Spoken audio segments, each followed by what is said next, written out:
Hey there! Is today your first time here? Or maybe your first time in a while? If so, maybe you're wondering exactly who we are and what this church is all about. Well, we'd like you to know that we're a group of ordinary people who are on an amazing journey together, following Christ. Our guide is the Bible because it's the divinely inspired Word of God, and it will never take us in the wrong direction. Along the way, we hope you'll see that we are welcoming and spiritually passionate, and that getting to know you is a big deal to us. We know that the road is rough sometimes, but we'll work really hard to bring you practical and relevant messages to equip and encourage you through life's ups and downs. We want you to know that we care about this community, and we believe that it's our job to make it a better place. So, no matter who you are or where you've been, we're glad you're here with us today, and we hope that you'll join us on our journey, following Christ and living out His plan for us. So, welcome to church.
Magandang araw po sa inyo lahat, mga minamahal.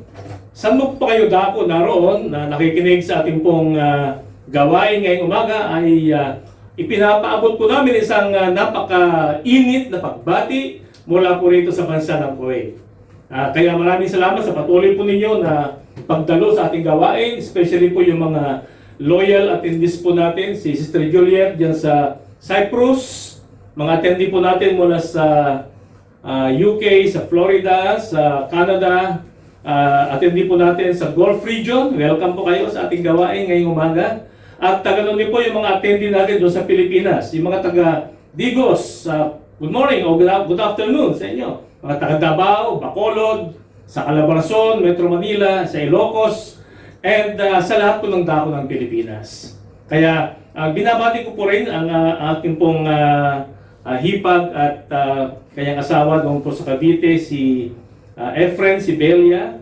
At maraming salamat sa inyong ginawang pagkuha kay Joshua mula doon sa Manila at dinala nyo sa inyong bahay. Kaya salamat, ganun din kay Jason. Maraming salamat sa pagdadrive ng sasakyan. At bago po tayo magsimula sa atong online na gawain ngayong umagang ito ay samahan nyo kami sa pagpupuri at pagsamba sa ating Panginoon. Amen.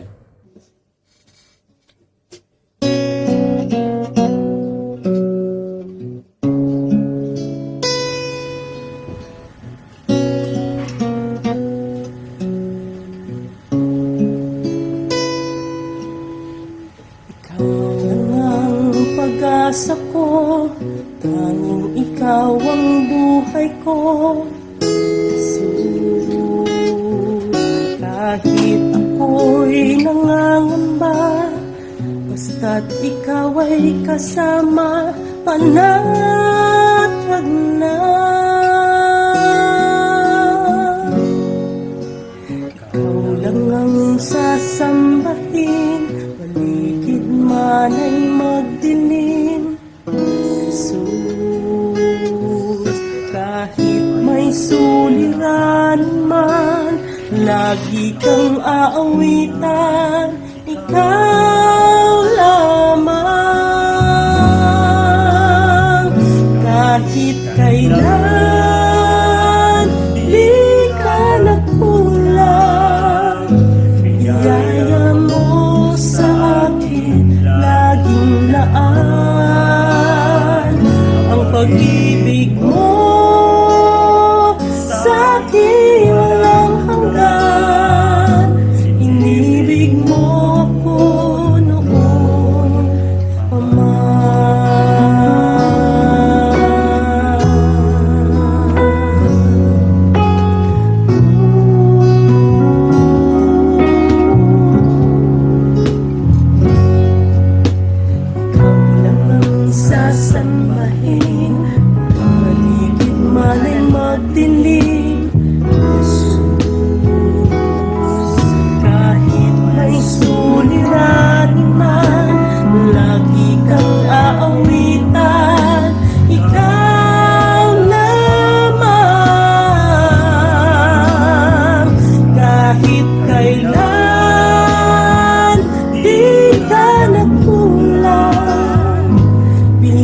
aking walang hanggan. Inibig mo ako noon pa man. Panginoon, dakila kang tapat sa dalangin ko. Ako'y inibig mo kahit ako ay ganito. Walang katapusan ang pagmamahal mo. Walang pinipili ang puso mo. Kahit kailan di ka nagkulang, biyaya mo sa akin laging laan. Ang pag-ibig mo sa akin walang hanggan. Inibig mo ako noon pa man.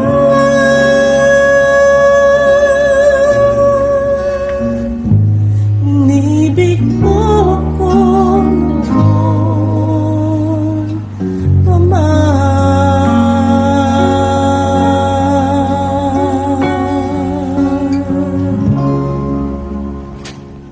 Hallelujah. Panginoon, patuloy kami titiwala sa iyo dahil ikaw ay Diyos na mabuti. Kailanman ay hindi mo kami pinababayaan. Oh, oh, oh, oh, oh. Di magangamba sa kawalan, pagpapala mo'y nagilaan. Di matatakot sa panganib, pagkat naririyan ka palagi. Di matitinag sa pagsubok, ang pagsama mo'y tiyak at lubos. Di mapipigil sa pag-awit, pagkat ikaw ay mabuti. Pagkat ikaw ay mabuti. Ikaw ang aking pastol, hindi magkukulang. Sapat na at higit pa. Biyaya may sagana at umaapaw. Sapat na at higit pa. Sapat na sa lahat kong pangangailangan. Higit pa sa lahat kong inaasahan. Wala na ngang mahiling pa, pagkat ika'y sapat na. Ika'y sapat na at higit pa.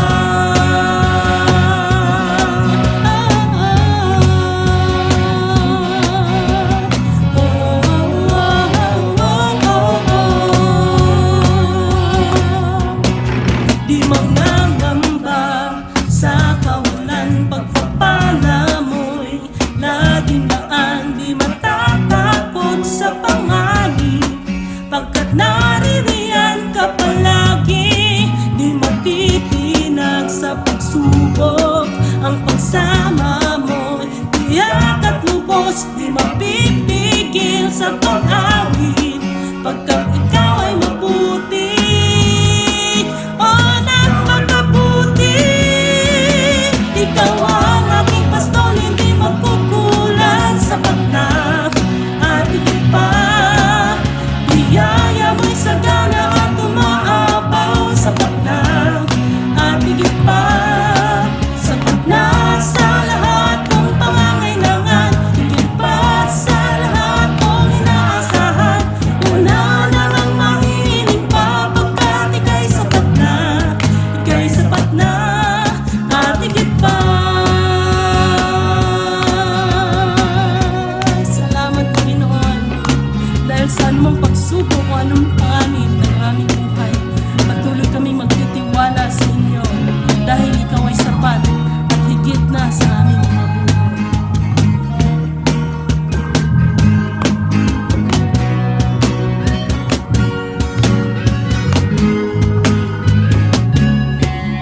Ikaw ang aking pastol, hindi magkukulang. Sapat na at higit pa. Biyaya mo sagana at umaapaw. Sapat na at higit pa. Sapat na sa lahat kong pangangailangan. Higit pa sa lahat kong inaasahan. Wala na nga mahiling pa, pagkat ika'y sapat na. Ika'y sapat na.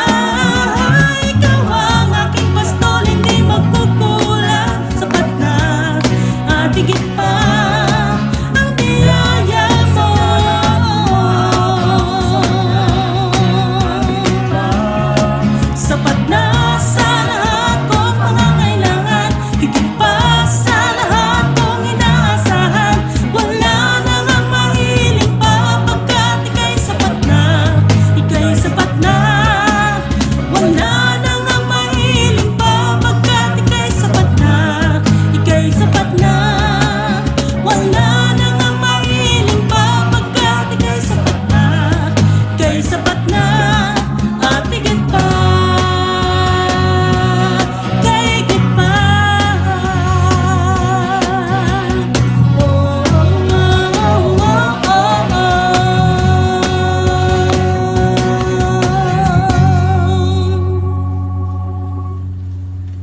Mga minamahal, ang ating pong pagbubulay-bulayan sa araw pong ito ay tungkol po sa mga bagyo.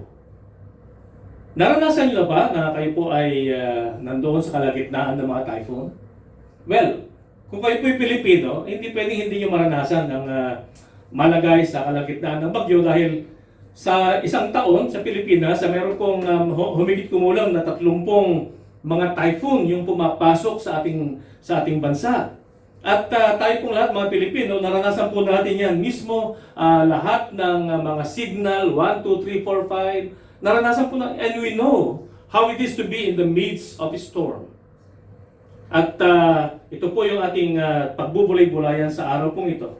At dito rin po sa Gulf ay naranasan din po natin yung mga tinatawag po na sandstorm, yung buhangin, yung pag-ihip ng malakas na hangin. Ang dala po ay napakaraming buhangin, talagang madilim na madilim ang kapaligiran.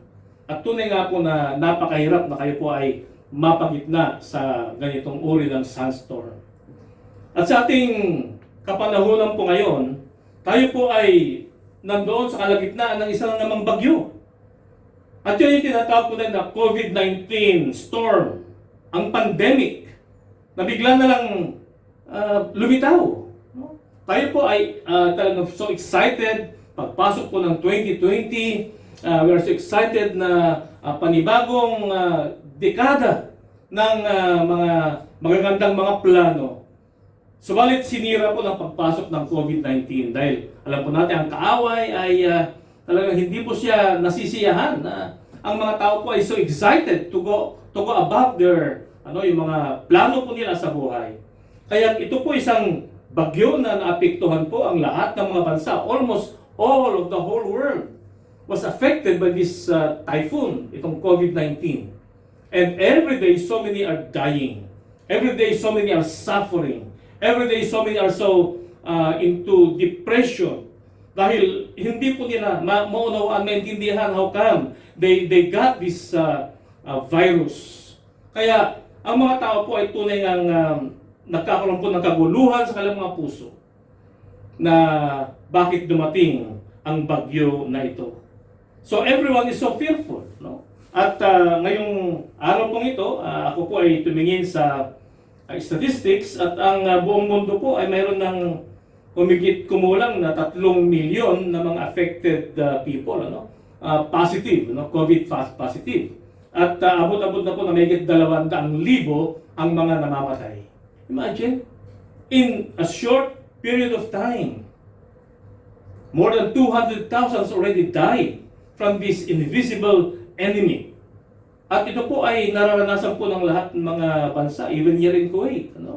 Marami pong mga cases ngayon, mga mahigit 3,000, pero praise God na hindi na po marami masyado ang mga namamatay. Ganun po sa Pilipinas. Ngayon po ay mahigit 8,000 cases. I don't know po kung ilan po yung mga bilang, pero daan-daan na rin po ang mga namamatay. At tunay nga na yung cremation, yung crematorium, ay talagang punong-puno po. Sila ay nag-ooperate 24/7 sa dami po ng mga cremate. At sa Amerika po ay abot-abot na po na 1 milyon ang mga affected po nito at about 55,000 na po ang mga namamatay. Kaya mula po sa background na ito na ating nabanggit, ay ating titingnan how does this affect, how does this relate sa ating pong pagbubulay-bulayan na mga salita ng ating Panginoon sa araw pong ito. At makikita po natin dito na we can really relate this as we look at what the apostles have experienced when they themselves ay naroon sa kalagitnaan po ng typhoon na ito. Ano ang naranasan po ng mga apostol? When they went into that literal storm, at paano po ito marirelate sa ating mga buhay, sa ating kapanahon na ngayon? Mga kapatid, marami pong mga prinsipyo ang salita ng Diyos na maaari po nating i-relate upang sa ating pong pagharap sa COVID-19 na storm o typhoon ay may apply po natin ang mga prinsipyo ng Biblia at tayo po ay ma-encourage instead of being discouraged, ay ma-encourage po tayo that the Lord, we can see from the Word of God that the Lord has a purpose kung bakit po nangyayari ang mga bagay pong ito. At masasagot po yung mga katanungan yan at ating maliliwanagan po ang ating mga kaisipan as we study today scripture from John chapter 6 mula sa verse 16 hanggang sa verse 21. Kaya buksan po niyo yung mga Biblia sa John chapter 6 from 16 to 21 at ating pong pagbulay-bulayan ang mga salita ng Panginoon. When evening came, His disciples went down to the lake where they got into a boat and set off across the lake for Capernaum. By now it was dark, and Jesus had not yet joined them. A strong wind was blowing, and the waters grew rough. When they had rowed about 3 or 4 miles, that's about 7 kilometers, they saw Jesus approaching the boat, walking on the water, and they were frightened. But he said to them, "It is I, do not be afraid." Then they were willing to take him into the boat, and immediately the boat reached the shore where they were heading. Pagpalain ko ng Panginoon pagkabasa ng kanyang mga salita. Ang pamagat po ng ating pagbulay-bulayan sa araw pong ito is in the midst of the storm. Makikita po natin mga kapatid, earlier on doon sa chapter 6, ay mababasa po natin doon ng ating Panginoon, siya ay gumawa ng mga himala. At siya ay nagpakain ng 5,000 mga tao, hindi pa yung kabilang, yung bilang na yun, hindi pa yung kabilang yung mga bata at yung mga kababaihan. So maybe mga 10,000 plus ang kanyang napakain na yun. Sa pamagitan po ng 5 maliliit na tinapay at 2 maliliit na isda. At ang mga tao po sila ay namangha sa kapangyarihan ng ating Panginoon. That all of them were able to be fed. At hindi lamang yung sila mapakain, kundi sila po ay nabusog. At ang mga apostol, sila po ay nakalikom pa ng ilang mga basket full of bread. Kaya talaga namang naging so much bountiful. No? Umaapaw po ang pagpapala ng araw na yon at ang lahat ng mga tao po ay nasiyahan. Kaya naman ang mga tao, nung makita po nila yon, doon sa, kung ating titingnan doon sa verse 14 to 15, mayroon silang binalak na gawin sa ating Panginoon. Sabi ron, after the people saw the sign Jesus performed, they began to say, "Surely, this is the prophet who is to come into the world."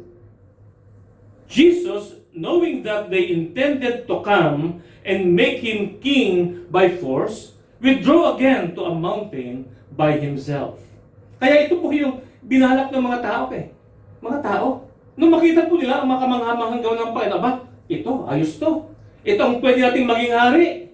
Ang ibig sabihin, pag siya ating naging hari, aba wala nang problema. Kahit na ma-lockdown tayo ng ilang taon, ang ating hari ay gagawa lang ng tinapay at tayo mabubusog. Yun po ang kanang intention That's why they wanted to make Jesus Christ to be their king. Pero, ang Panginoon, alam niya ito mga ito. Dahil sa Diyos, nalaman niya ang balak nito ng mga tao at siya ay umalis at dumako doon sa mundo. Hallelujah. Kaya, ang ating pong kasaysayan po ito ay kaparallel po ng Mark chapter 6. At bago dumako ang Panginoon doon sa bundok upang manalangin, ay sinabihan po niya ang kanyang mga alagad na sumakay sa bangka at sila ay pumaroon sa kabilang ibayo doon sa Capernaum. Kaya pinauna niya ang kanyang mga alagad sa kabilang ibayo. So, at habang ang mga apostol sila po ay nagsasagwan, no, papunta sa Capernaum, palayo doon sa tinaronan ni Jesus, ay mayroon pong dumating na napakalakas na hangin. No? At ang hangin pong ito ay nagdulot po ng malaking alon. No? At talaga namang, sabi nga rito, yung sobrang lakas and parang storm sa lakas. At ang mga apostol, sila ay nandun sa isang maliit na bangka at sila ay naguluhan. Sila ay takot na takot dahil napakalaki ng mga alon, napakalakas ang hangin, and they are in the midst of the lake. Nasa kalagitnaan po ng darkness o ng kadiliman ang mga apostol na ito. Kaya takot sila. And then, pagkatapos po noon, na sila ay nagsisigaw, sila ay takot na takot, mamaya-maya po ay mayroon silang nakita na naglalakad. Parating sa kanila, palapit sa kanila. No? At nung kanilang malapit na, ay kanilang nakita na ito po yung ating Panginoon. At ang Panginoon po ay sumakay doon sa bangka and immediately, sabi po ng Biblia, tumigil ang lakas ng hangin.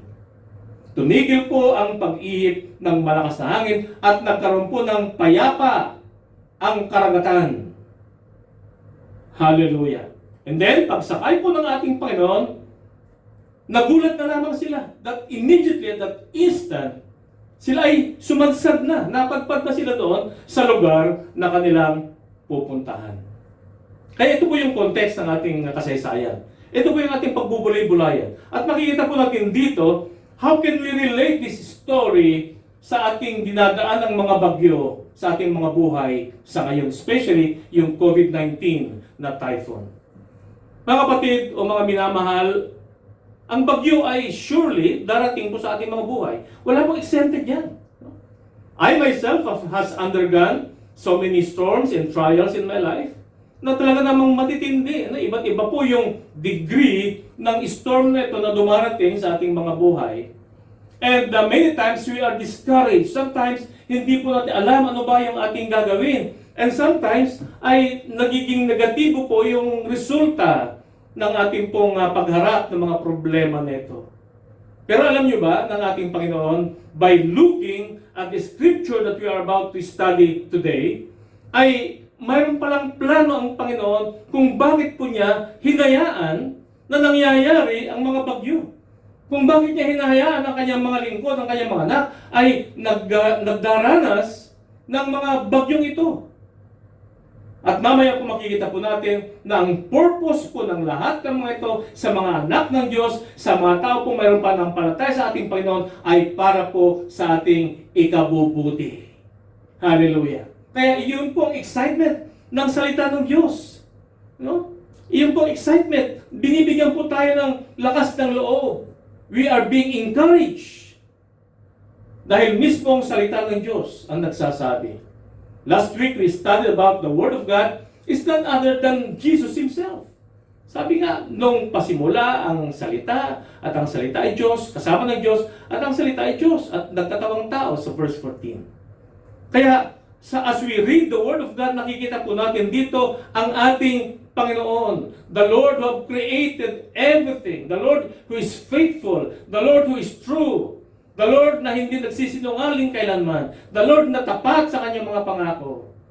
Hallelujah. Ito po yung binabanggit o nilalarawan ng bawat salita na ating babasahin sa araw pong ito. Okay? So, what are the positive things that will happen in our life as we face the storms in life? Ang unang-una po, ang mga storm o ang mga bagyo, nagpapalakas po ng ating pananampalataya. Storms strengthen our faith. Hallelujah. Oh, mga kapatid, ito po yung kailangan natin ngayon, no? Yung mapalakas ang ating pananampalataya because talagang it was being eroded little by the enemy. As we look at what's happening around us, what's happening in this whole world, ay nandoon na. We tend to question God. Subalit, ito kanyang mga salita, makikita po natin dito na ang mga bagyo pa rin ito ay magpapalakas ang ating pananampalataya. Meron pong dalawang uri po ng storm. Ang isang uri pong storm ay yung tinatawag po natin na correcting storm o bagyong nagtutuwid. At ito po ay nararanasan natin kung tayo po ay lumalayo o kung tayo po ay nasa labas ng will o kalooban ng Panginoon. Naranasan po ito ni Jonah. Sabi po ng Panginoon kay Jonah, pumunta ka doon sa Ninive at ipangaral mo ang mabuting balita. Ipangaral mo sa mga tao na sila ay magsisi sa kanilang mga kasalanan. Lingkod ng Panginoon si Jonah. Pero instead of going to Nineveh, he went the other way. No? Tumakas siya. Punta siya ng Tarsis. Sumakay po ng barko. Akala po niya, oh Lord, hindi na siya mahanapan pa ng Panginoon dahil sa lahat, in the first place, ayaw niyang pumunta sa Nineveh kasi galit na galit din siya sa mga Ninevites. At gusto ni Jonah, mapuksa na yung mga Ninevites na yan. Napakasama nila. Pero praise the Lord ng ating Panginoon, sabi nga, iniibig po niya ang lahat ng tao. Kapatid, minamahal ka ng Diyos. Maybe you are questioning God, but mahal ka ng Panginoon. Mayroon sa magandang plano sa buhay mo. At makinig ka lamang, magbasa ka, kilalanin mo siya, makikilala mo ang ating Panginoon. At siguro kailangan lamang yung tinatawag na correcting storm. Maybe there are things in our life that has to be corrected. No? At si Jonah po nung siya ay lumayo sa ating Panginoon, nagkaroon ng bagyo sa karagatan. Until such time na sabi ni Jonah, sige, itapon niyo naman ako sa dagat para tumigil na yung bagyo na ito. At pagtapon sa dagat, siya ay nilulo ng isang malaking isda, and then siya ay niluwa doon sa mismong Nineveh. Kaya hindi po tayo pwedeng tumakas sa kalooban ng ating Panginoon. No?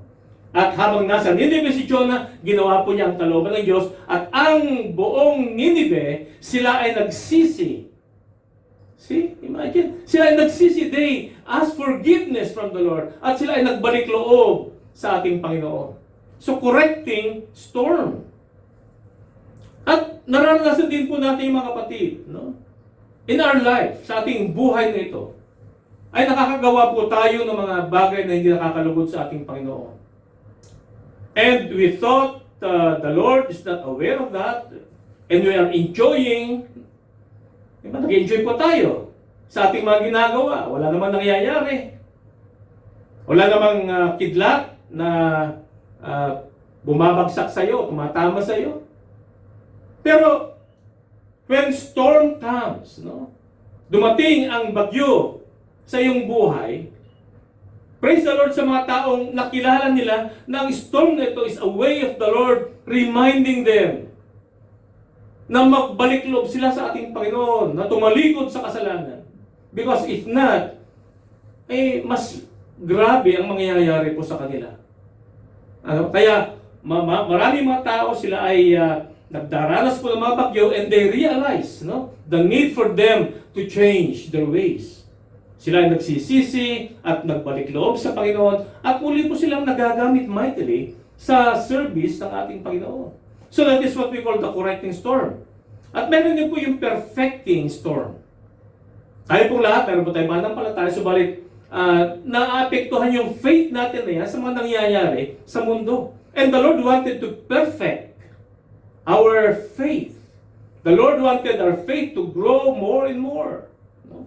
Kaya, ito po yung nararanasan ng mga anak ng Diyos. Halimbawa po nito, sa Numbers chapter 13.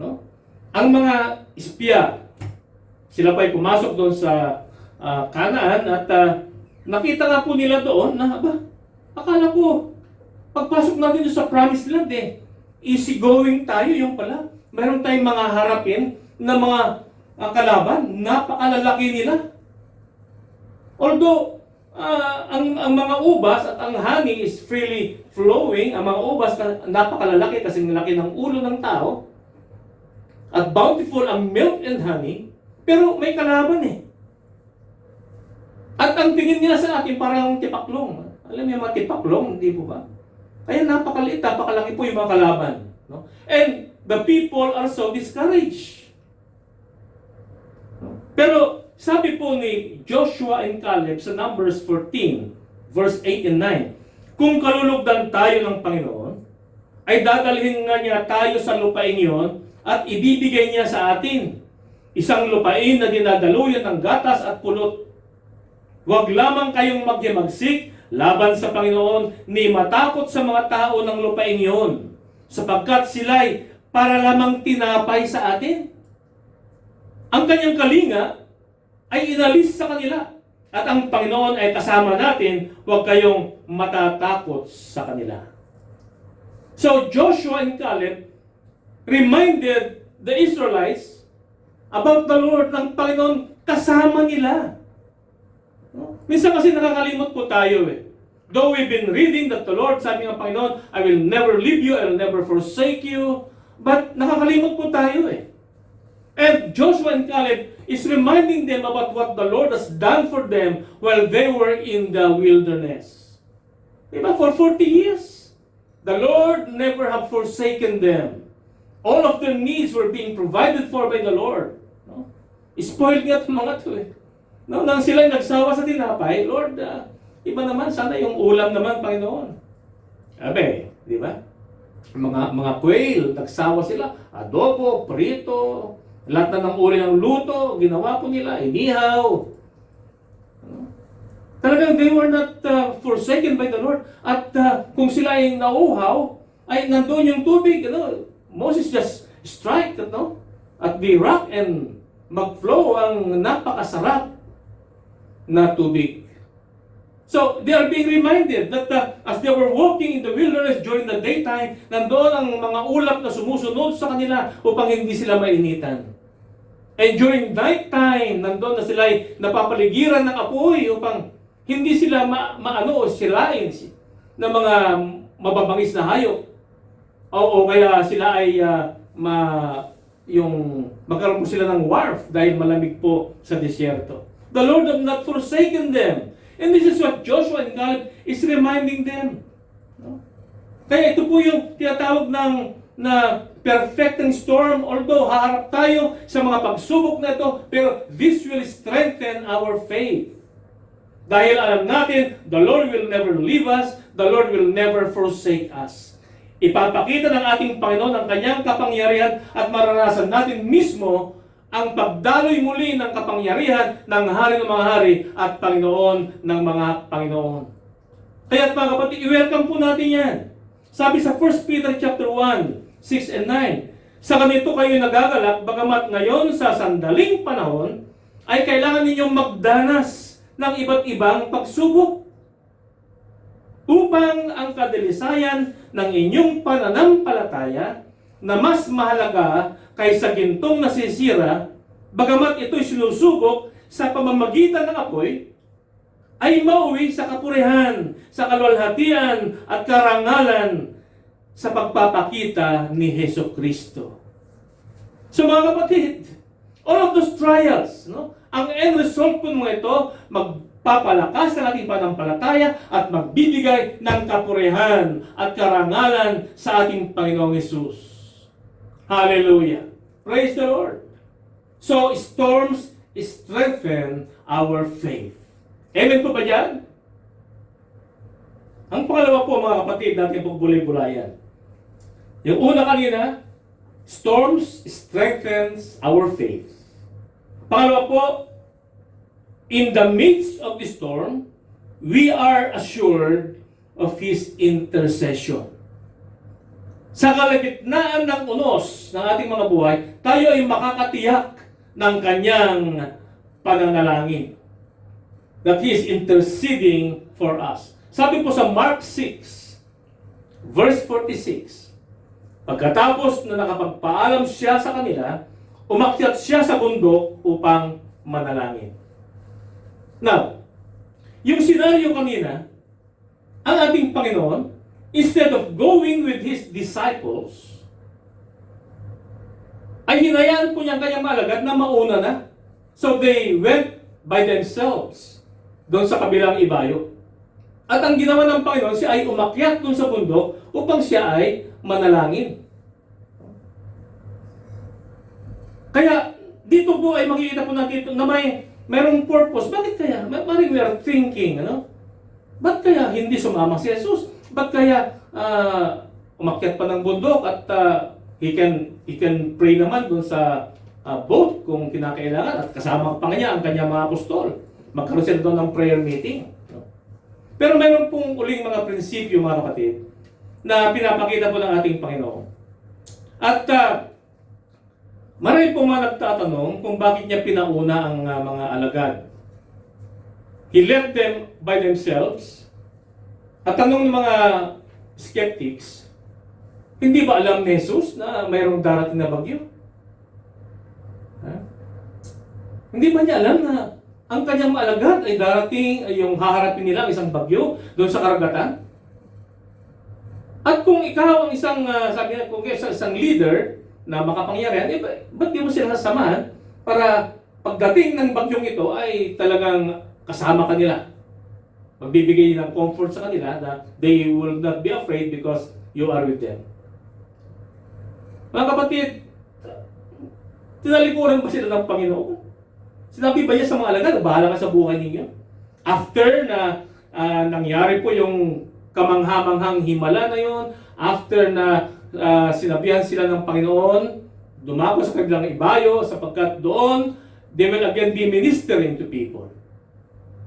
Yung ba ang purpose ng Panginoon na tayo hinahayaan na lang, na tayo ay pinababayaan na lang ng Panginoon na magdanas ng mga bagyong ito sa ating mga buhay? Mga kapatid, kung yan po ang nasa iyong isipan, nagkakamali ka po. Sapagkat ang banal na kasulatan ay nagsasabi na kailanman ay hindi po tayo iniiwanan ng ating Panginoon. He will never leave you and He will never forsake you. At sabi nga niya sa Great Commission, humayo kayo sa lahat ng sanlibutan. At ipangaral ninyo ang mabuting balita sa lahat ng mga bansa. Turuan niyo sila sa ngalan ng Ama, ng Anak, ng Espiritu Santo, at baptize them in the name of the Father, Son, and Holy Spirit, and teach them. At sabi ng ating Panginoon I will be with you wherever you go. At masahan ninyo na ako ay kasama ninyo saan man kayo magpunta. So, the Lord has not forsaken them. Hindi dahil sa hindi po natin nakikita ang ating Panginoon, it's not because we cannot see Jesus physically who is with us, ay ang ibig sabihin po na pinabayaan na ba tayo? No. The Lord, kapatid, pakinggan mo ito. The Lord is so much aware of what you are going through right now. Ulitin ko po. The Lord is so much aware of what you are going through right now. Alam ng Panginoon ang haharapin ng kanyang mga alagad doon sa kalagitnaan ng dagat. At alam din ng Panginoon kung ano yung nararanasan. Maring ikaw ay naroon ngayon sa ospital, ikaw ay COVID-19 positive. Maring ikaw ay naka-ventilator. Ikaw ay naka-intubate. You are so discouraged. Parang ayaw mo nang lumaban, parang wala nang pag-asa. O maaaring ikaw ay na-test lamang na positive sa COVID-19 and you feel discouraged. And you're thinking na wala nang halaga ang buhay. Kapatid, mahal ka ng Diyos. He's aware.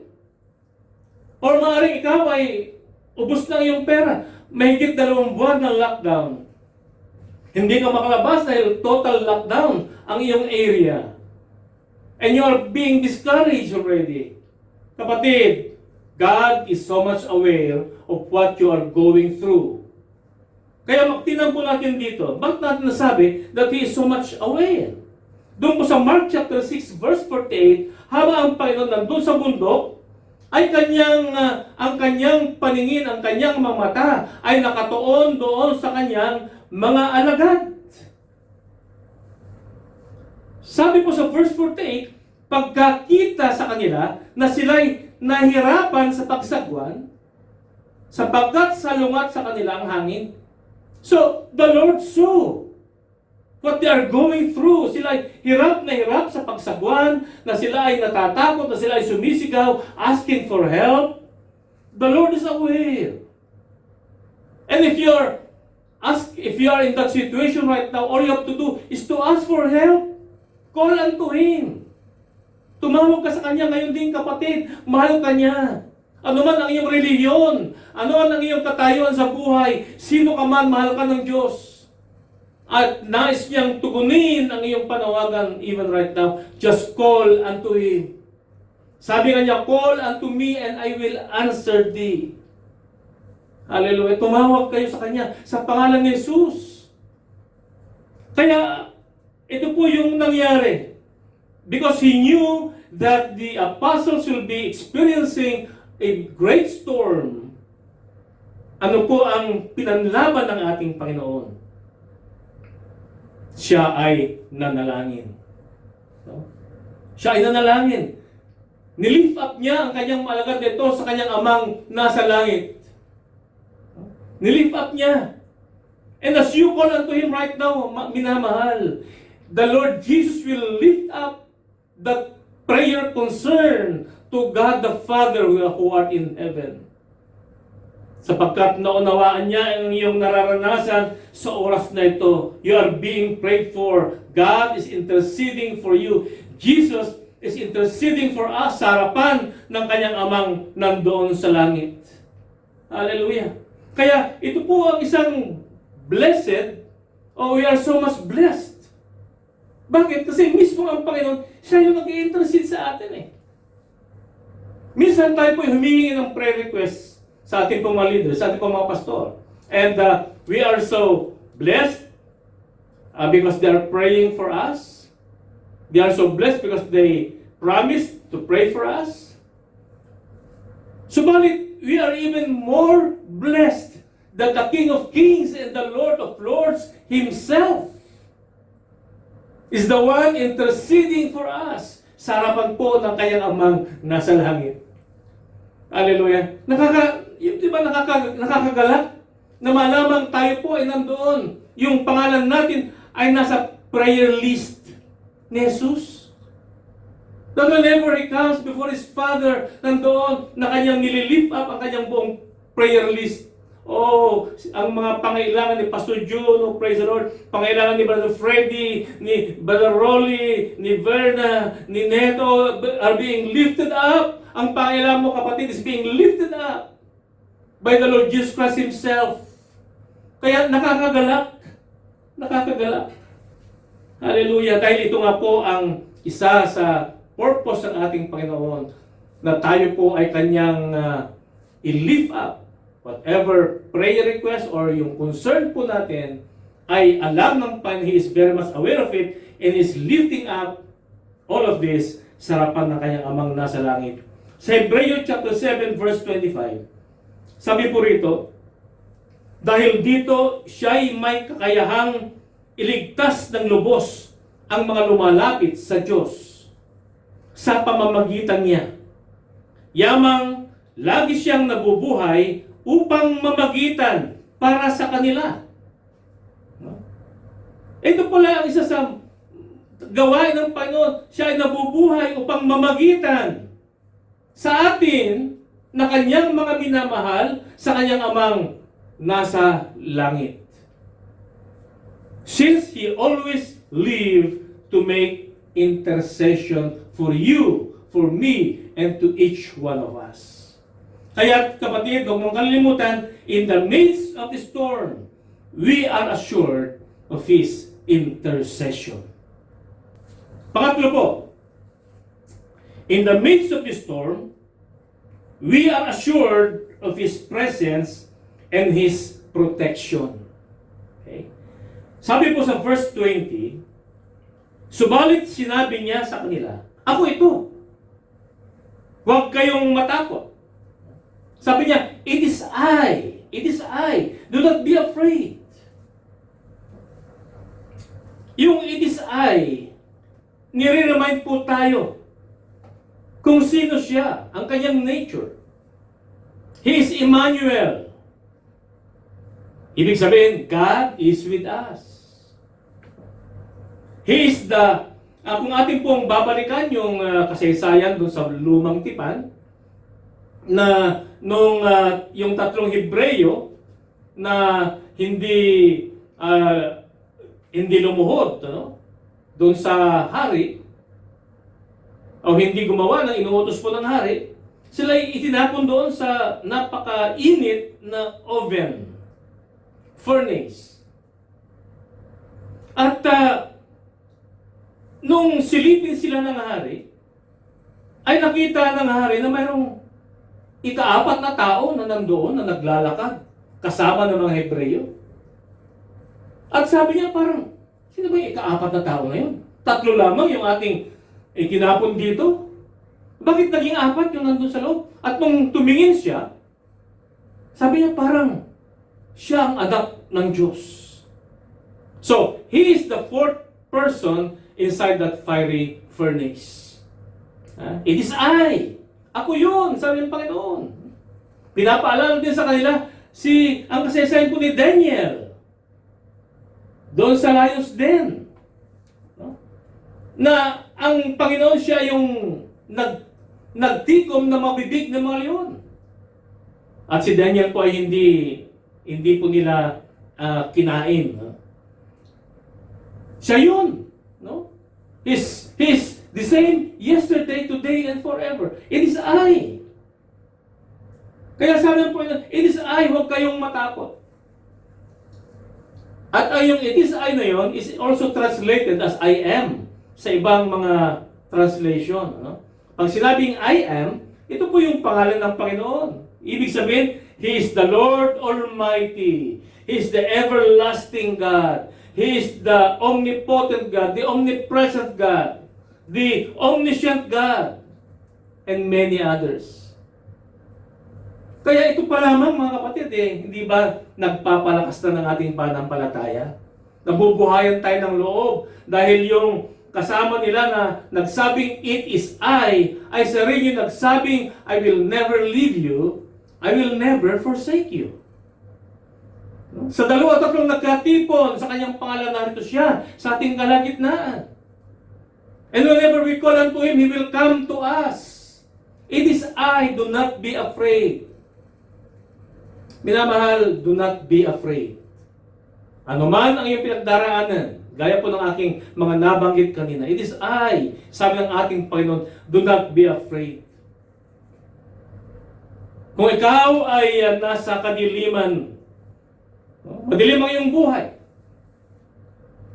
ikaw ay nabubuhay sa magulo ang iyong buhay.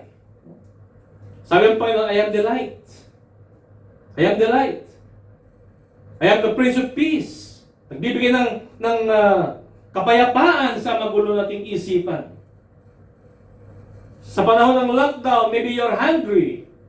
Sabi ng Panginoon, I am the bread of life. I am the bread of life. Ako ang tinapay na nagbibigay ng buhay. Ako ang living water, sabi ng ating Panginoon, sa mga nauuhaw. At sa mga may karamdaman, He is the great physician. He is Jehovah Rapha. Siya ang nagpapagaling sa ating mga karamdaman.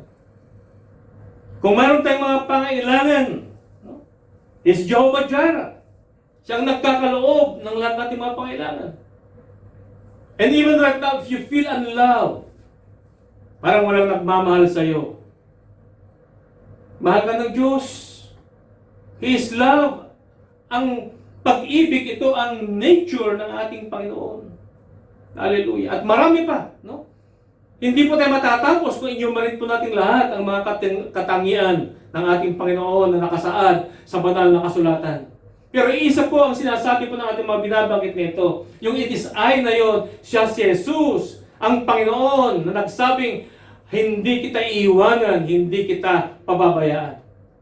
Ang ibig sabihin po, makakaasa po tayo ng kanyang proteksyon. Makakaasa po tayo ng kanyang presensya sa panahon ito ng ating mga pangangailangan. Hallelujah. He is I am to all your troubles. He is I am to all your needs. That's why the Bible said, do not be afraid. Kaya sa kalagitnaan ng storm, we are assured in His presence and in His protection. At pang-apat po, bilang panghuli, Storms hasten the fulfillment of the wonderful plan of God in our lives. It hastens, pinapabilis ng mga pagsubok, pinapabilis ng mga bagyo ang katuparan ng mga dakilang plano ng Panginoon sa ating mga buhay. Ang ganda, di po ba? Kung ito'y pinapabilis, di ba? We should welcome storms in our lives because this will hasten the fulfillment of His wonderful plan in our lives. Kaya makita po natin dito sa verse 21. Kaya malugod siyang tinanggap nila sa bangka at kaagad na dumating ang bangka sa lupang kanilang patutunguhan. In the midst of their trouble, in their yung kanilang fear, yung kanilang pagkatakot na yon, nung tinanggap nila ang Panginoon, nung pumasok ang Panginoon sa kanilang kalagitnaan, immediately, ang nature, ang lakas ng mga bagyo na yan, ang lakas ng ulan na yan, ay biglang tumigil, biglang pumayapa. Hallelujah. Mga kapatid, ang Panginoon, sabi niya, ako'y kumakatok sa pintuan ng iyong mga puso. I wanted to come in. Kung magulo man ang buhay mo, magulo ang puso mo, I wanted to be a part of that. I wanted to help you solve yung pinagdadaanan na yan. And all we have to do is to open up our hearts and let Him come in. And He will help us. Hindi ko sinasabing ang ating buhay ay paisi-isi na lamang. No. We will again be facing maybe more trials in this life. But ang masarap po nito mga kapatid, ang maganda po nito, kasama po natin ang Panginoon naharap sa mga problemang yan sa ating mga buhay. Kaya nung ang Panginoon ay tinanggap nila sa kanilang bangka, kaagad na dumating ang bangka sa lupang kanilang patutunguhan. Ano na sila? Yung kanilang destination. No? Ano bang plano mo sa buhay, kapatid? Ano ba ang will ng Panginoon sa buhay mo? Maybe you just need some storm. No? Maybe kailangan mong humarap ng ilang mga bagyo. Para sa pamagitan po ng mga bagyo na yan, ay marating mo ang fulfillment ng dakilang plano ng Diyos sa iyong buhay. Hallelujah. Kaya, makikita po na dito that Jesus will see to it that though we face so many trials in this life, though maraming haharapin ng mga pagsubok, maraming mga challenges na ating harap na sa buhay nito, subalit mangyayari at mangyayari at mangyayari ang dakilang plano ng Diyos sa ating mga buhay. Ito pang sinabi niya, Jeremiah 29:11. Sapagkat batid kong lubos ang mga plano ko para sa iyo. Batid kong lubos. For I know, and I know the plans I have for you. Mga planong hindi ikakasama. No? Ang plano ng Diyos daw ay hindi sa ating ikakasama, kundi para sa iyong ikabubuti. Ito yung mga planong magdudulot sa inyo ng kinabukasang punong-puno ng pag-asa. Mga planong magdudulot ng kinabukasang punong-puno ng pag-asa. And as we are journeying, habang nagta-travel po tayo sa mundong ito, well, may mga bundok na akyatin, may mga hump na ating we should overcome, we have to go through problems in this life. But then, praise the Lord, all of this will hasten. Ito'y mapapabilis niya ang fulfillment ng dakilang plano ng Panginoon para po sa ating lahat. Storms hasten the fulfillment of His wonderful plan in our lives. And all you have to do, mga kapatid, is to invite Him. Lord, samahan mo ako, Panginoon, in my journey. Because apart from you, Lord, I cannot do anything. And the Lord will come at sasamahan ka niya. Sabi nga po ng Biblia, I will be with you wherever you go, even unto the end of the earth. Bilang pagtatapos, nais ko pong ulitin yung mga prinsipyo niya. Upang ito po ay ma-implant, matimo sa ating mga puso. Ang unang-una, huwag nating kalilimutan that the Lord allows these storms to come into our life, unang-una, to strengthen our faith. Ito po yung kailangan natin ngayon, faith. Hold on to that faith. That faith will go us through ang lahat ng mga bagay po natin pinagdadaanan. Pangalawa, it reminds us that even though we are in the midst of this storm in life, we can be assured of His intercession. Ang ating Panginoon, tayo po ay pinapanalangin doon sa kanyang amang nasa langit. Pangatlo po, sa gitna po ng storm na makakaasa po tayo ng kanyang presensya at ng kanyang protection. We can be assured of that. We can be assured that He is always there, that He will never leave us, and that He will never forsake us.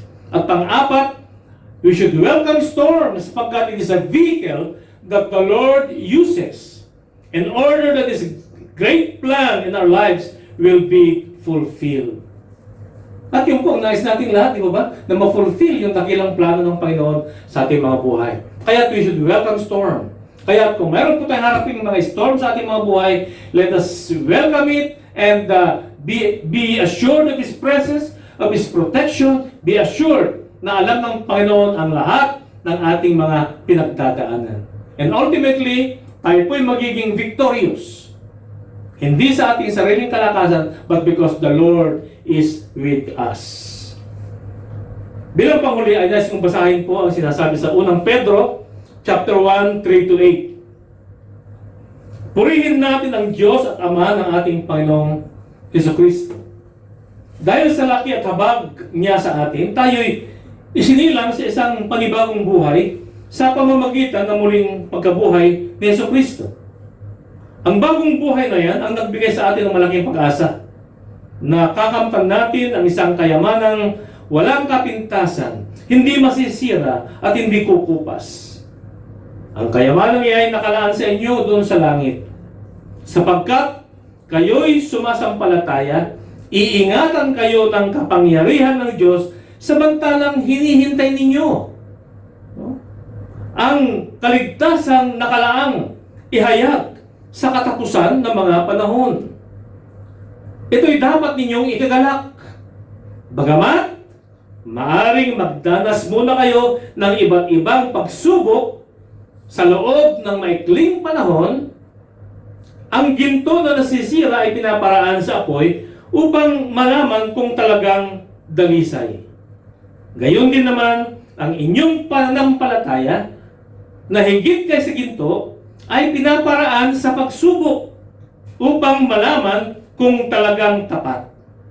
Sa gayon, kayo'y papupurihan, dadakilain at pararangalan sa araw na mahayag si Jesucristo. Hallelujah! Ito po yung mga salitang Panginoon at ating patuloy na pagbubulay-bulayan. And alam ko na ito ay magbibigay ng kalakasan sa atin. Kapatid, kanina po ay narinig po natin ang mabuting balita. At nais ang Panginoon upang tayo po ay maging matagumpay sa harapan ng mapagsubok na ito. Nais niya na siya ay pumasok sa ating mga buhay. He's not offering any religion. He's not offering anything. But He's offering Himself. Siya yung I am, the great I am. It is I na ating binanggit kanina. He wanted to come. And all you have to do, kapatid, sa oras pong ito, ay acknowledge that you have sinned. Aminin mo na ikaw nagkasala. Lahat po ng tao ay nagkasala.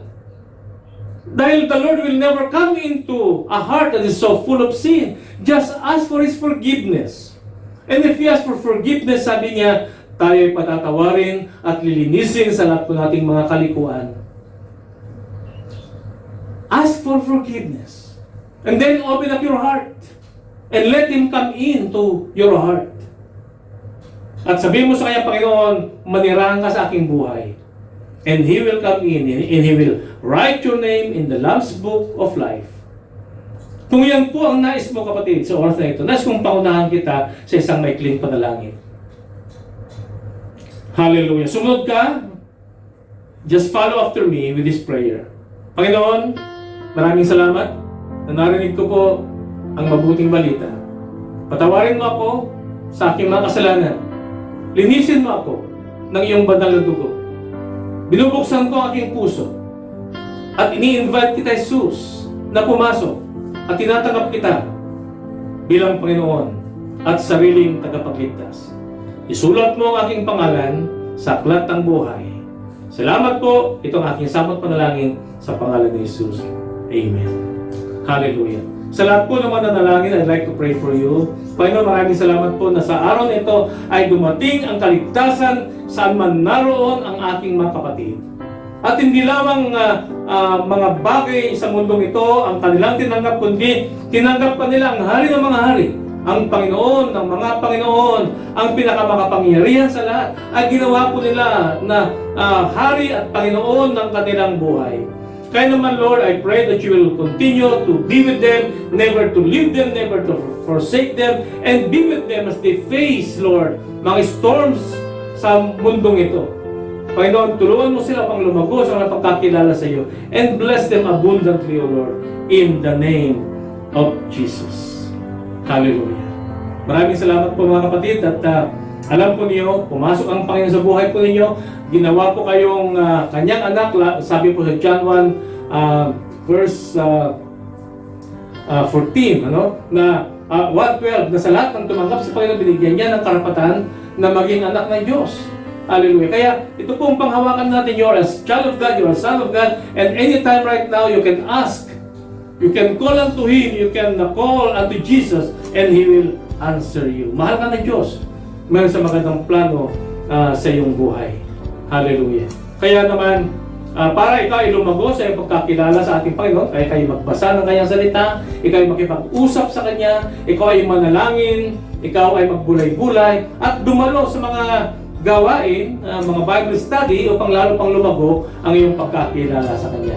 At mamaya po, makikita po ninyo ang listahan po ng mga gawain dito sa Kuwait at maging sa Pilipinas na kayo po ay maaaring dumalo.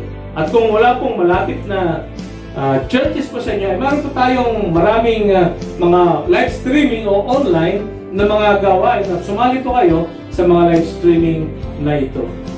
Hallelujah.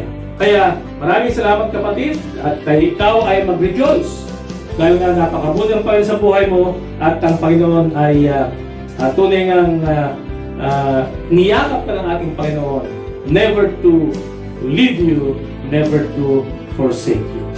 Salamat po.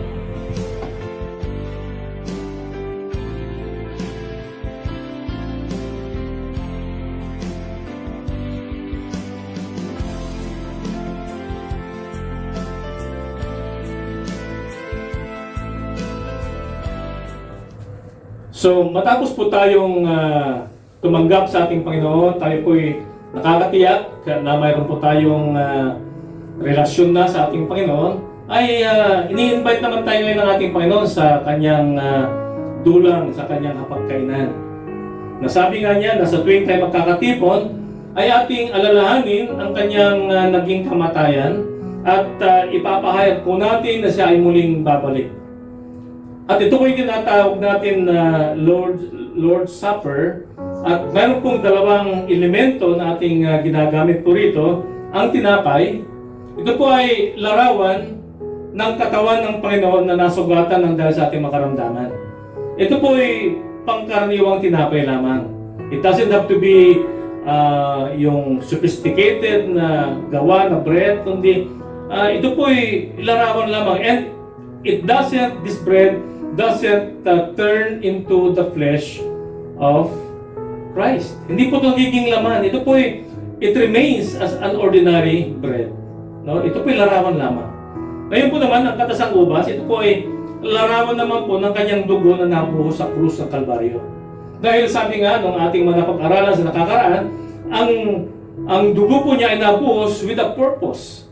At sabi po ng Biblia, kung walang pagbuhos ng dugo, ay walang kapatawaran ang ating mga kasalanan. Kaya ito po ay nagpapaalala sa atin.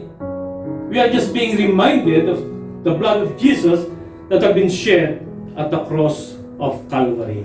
So as we partake of this, ating alalahanin, tayo magpasalamat sa ating Panginoon. We have to rejoice, we have to give thanks to Him. Because Lord, He had done already what yung walang makakagawa. At ipinapaalala ngayon sa atin by His blood, as we claim it, as we claim, no? Nasabi nga niya, by my stripes you are healed, no? Matatamo po natin ang kagalingan mula sa Kanya at ang kapatawaran ng ating mga kasalanan mula po sa Kanyang banal na dugo. Hallelujah. Sapagkat tinanggap po sa Panginoon na siya po namang pinagkakalob sa inyo, na nung gabi na siya pinagkanulo, siya ay kumuha ng tinapay.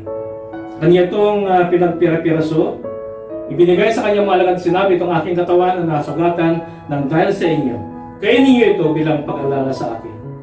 At matapos silang kumain, kinuha niyang kopa at nagpasalamat muli sa kanyang amang nasa langit, ibinigay sa kanyang mga alagad, sinabi, ito ang kopa ng bagong tipan ng aking dugo. Inumin niyo ito bilang pag-alala sa akin.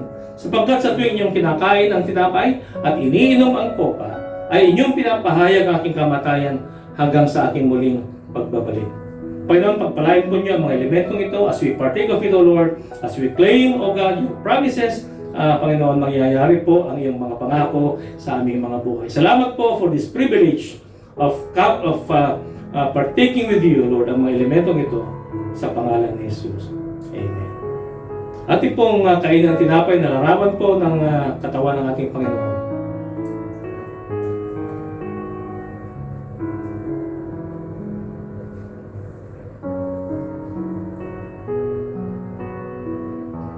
Atin pong inumin ang katasang ubas na larawan po ng dugo ng ating Panginoon.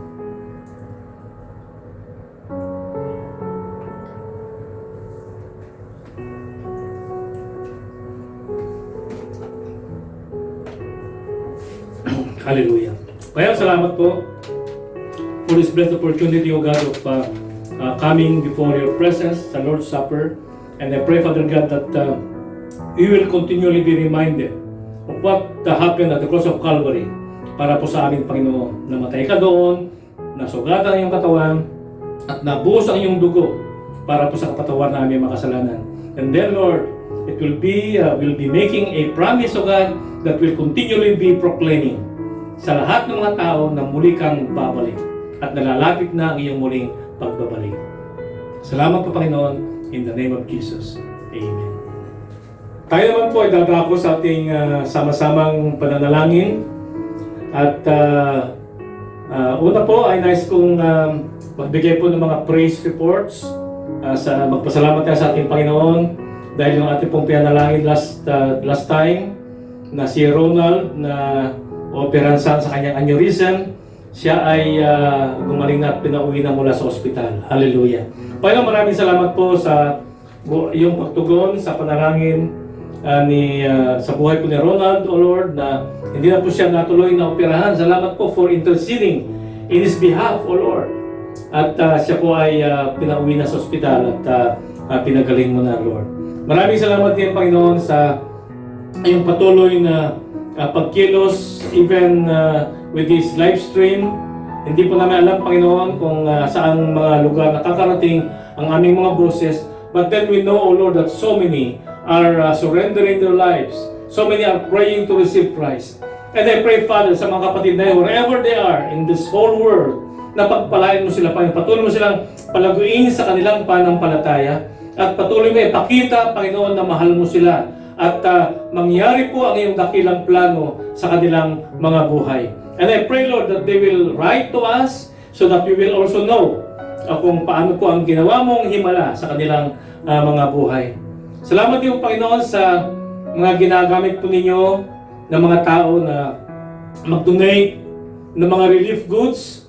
Ang dami pong nangangailangan, Panginoon, sa ngayon. And I pray that you'll continue to bless everyone at Panginoon, magtulong-tulong upang maka-extend po ng tulong sa ibang mga nangangailangan.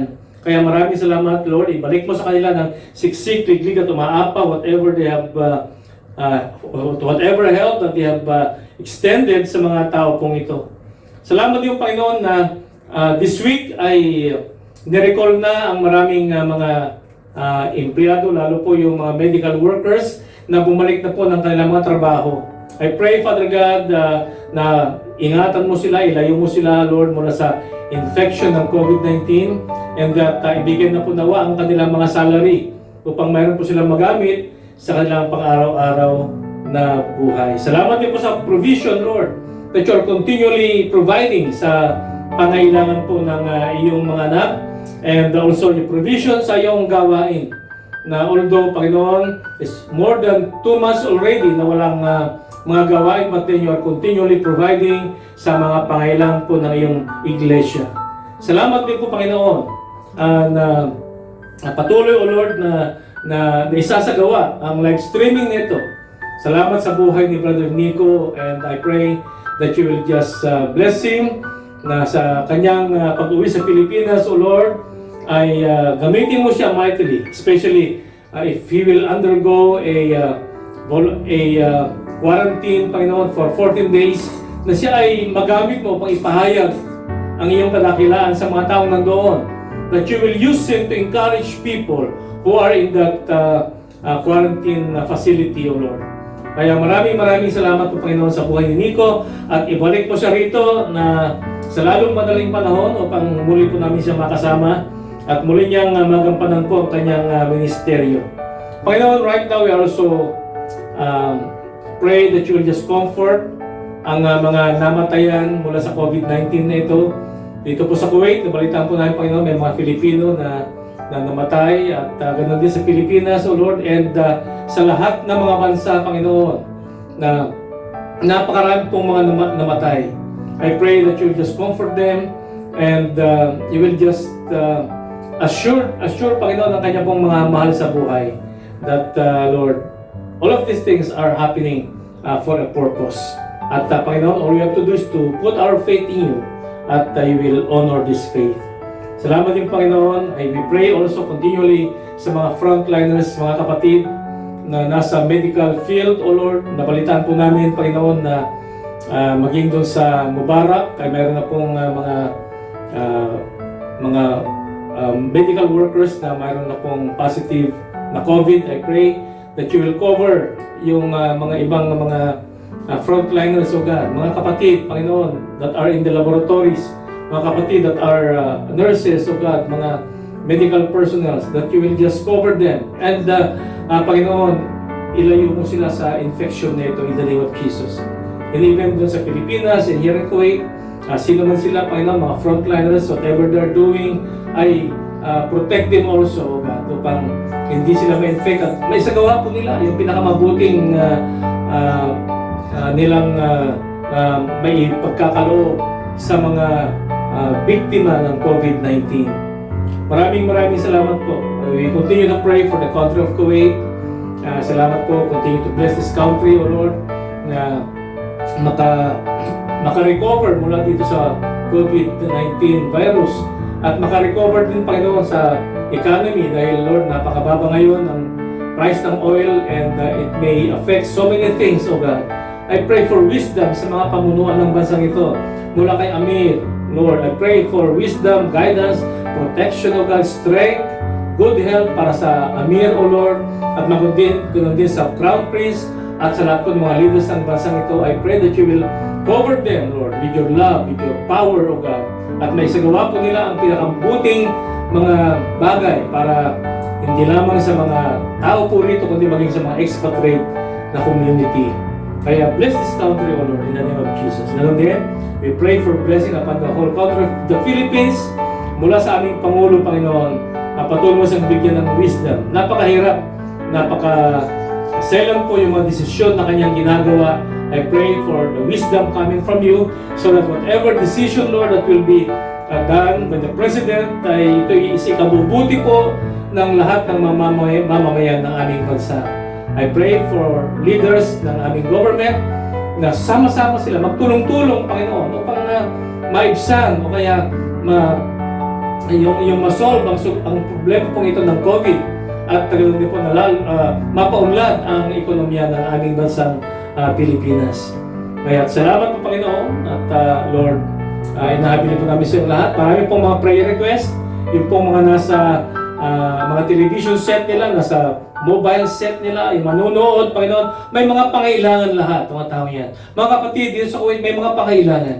At ikaw bilang Diyos, O Lord, alam po ninyo ang kanilang mga pangailangan, O God. Right now, I pray that you will touch them. You will remind them, O God, na you're in total control sa nangyayaring ito, and you love them so much na, Panginoon, if they will welcome you O God, in their lives. Sasamahan mo sila upang harapin ang mga problemang ito na darating sa kanilang mga buhay. Kaya maraming salamat po. And we just want to give you all the praise and all the glory in the name of Jesus. Hallelujah.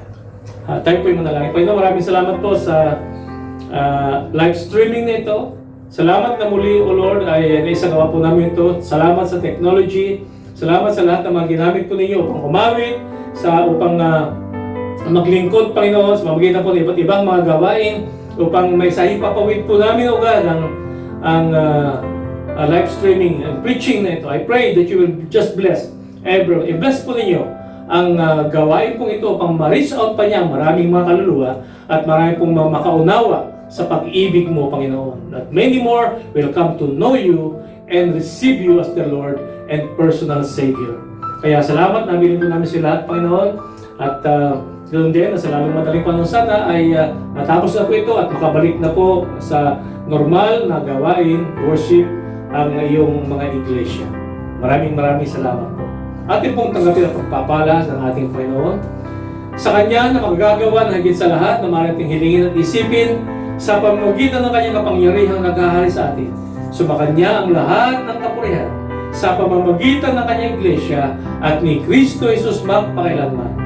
Naway ang dakilang pag-ibig ng Ama at ang patuloy na pagbuhos ng biyaya ng ating Panginoon Kristo at ang patuloy na pagkikipisan ng Kanyang Banal Espiritu ay sumaating lahat ngayon at magpakailanman. Sa ngalan ng Ama at ng Anak at ng Espiritu Santo, lahat po tayo magsabi ng malakas na Amen.